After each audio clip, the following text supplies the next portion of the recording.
mortar. I'm going to put more over here, and somebody's just going to roll it into place.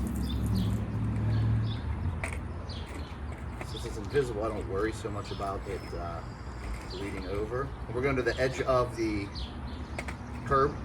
Yeah.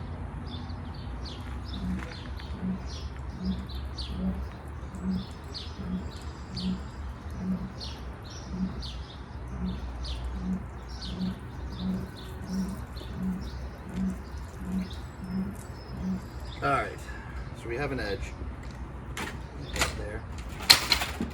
Oops, sorry. Just take this, and all you want to do, you don't really need to spread it per se. You just want to roll it in so you have a nice, even surface application. Right. You'll see the white's almost already gone. Yeah. This is probably one of the harder ones to work with because you don't see it. Like the 8700. Is that one the high gloss? Like Nah, the wet? it's a semi-gloss. Oh, okay.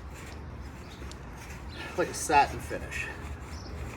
You can include the brick in the border too. Okay. Sorry, I didn't catch exactly what you were. A concrete silver basement. Okay. But it was just a wet look. It wasn't any like.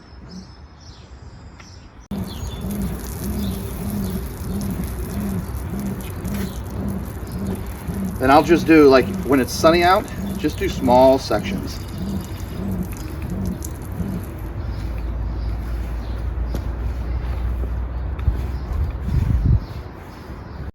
So you can go a little bit more than that. You want to soak those joints pretty good. There you go.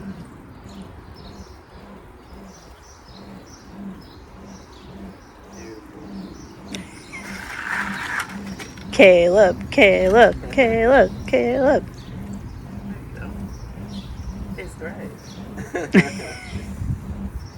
Get out of here.